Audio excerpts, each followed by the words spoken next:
वर्ष 2018 में अर्धसैनिक बल में चयन के बाद भी नियुक्ति नहीं मिलने के मुद्दे पर महाराष्ट्र के नागपुर के संविधान चौक से नई दिल्ली तक पदयात्रा निकाल रहे युवाओं की टोली को शनिवार सुबह आगरा पुलिस ने एक धर्म स्थल से डिटेन कर 5 अलग-अलग बसों में अलग-अलग जगह भेज दिया। वहीं 10 युवाओं को शनिवार शाम तक हिरासत में रखने के बाद टूंडला छोड़ दिया।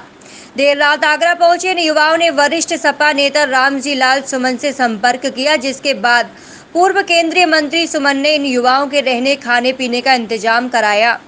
रविवार दोपहर को मीडिया से मुखातिब होते हुए इन युवाओं ने अपने साथ हुए पुलिस के व्यवहार की दास्तां बयां की। इन युवाओं का कहना है कि इस दमनकारी नीति से उनका हौसला और जुनून कम नहीं होगा बल्कि बढ़ेगा।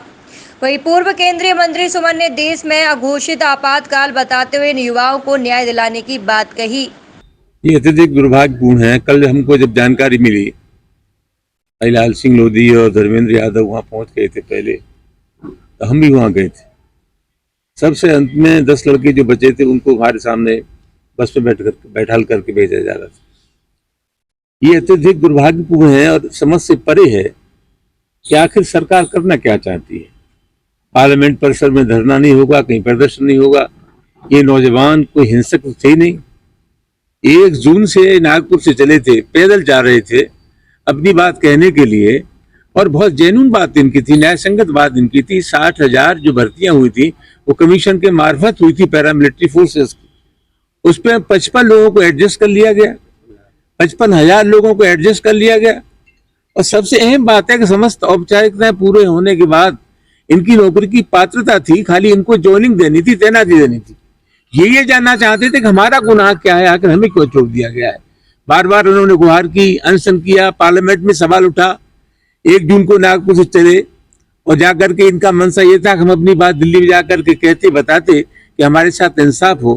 कि जिस तरह से इन नौजवानों को रोका गया है और ऐसी जगह रोकने के बाद कहीं ट्रेन में बैठा दिया, कहीं रास्ते में छोड़ दिया, ये न सोचा गया कि इनके पास पैसा भी है कि नहीं, खाने का सामान है भी कि नहीं।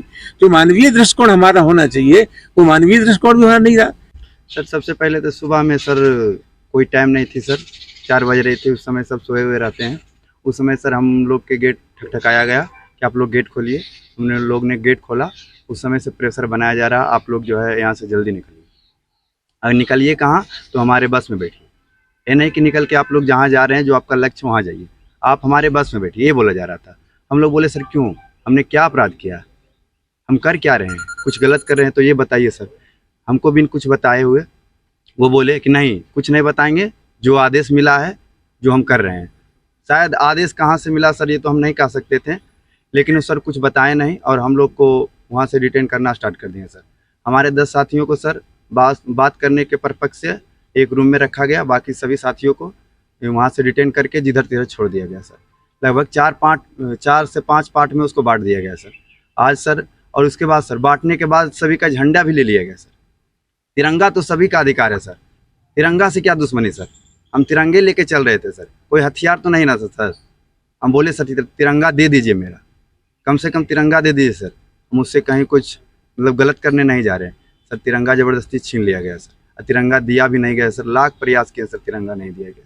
वहाँ से सर थाने ले जाया गया और थाने ले जाया गया। उसके बाद सर 6 बजे रात में छोड़ा गया हम लोग को और टुंडला पहुँचा दिया गया बिना कुछ आव ताव देखे सर। जो भी ट्रेन आई उस पर हमको चढ़ा दिया गया और सभी मोबाइल मेरा जब्त था सर दिन भर। और ट्रेन खुलने की जस्ट मतलब उसी समय ट्रेन खुला, हाथ में मोबाइल थमा दिए सर। हम लोग को समझ में नहीं आ रहा था सर क्या करें ना करें। फिर लास्ट में सर मोबाइल मिला तो हम सभी साथियों से संपर्क किए, सभी साथी पता चला बिखर गए हैं सर। आज हम सभी साथी इकट्ठा होना चाह रहे थे मथुरा में सर, कुछ लोग इकट्ठा हो गए हैं सर, कुछ लोग वहाँ पे पहुँच रहे हैं सर, लेकिन आज भी सर वही नीति है सर। हम लोग के खिलाफ जो है सर पता नहीं क्या हम लोग किए हैं सर, कौन सा गलती कर दिए सर कि पूरा के पूरा जो प्रशासन हम लोग पर टूट पड़ी है सर। सर जैसे कि आप सभी को पता है कि हमारा जो पैदल मार्च 1 जून से स्टार्ट हुआ था, तो 1 जून से हमारा पैदल मार्च स्टार्ट हुआ था सर। तब से हम लगातार 5 राज्यों से मिलकर यहीं पे आगरा में पहुंचे थे सर। तो आगरा में पहुंचने के बाद मतलब 5 राज्यों से 44 दिन का सफ़र हुआ था सर हमारा। तो उसमें हमारे बहुत सारे बच्चों की हालत बहुत ख़राब हुई थी।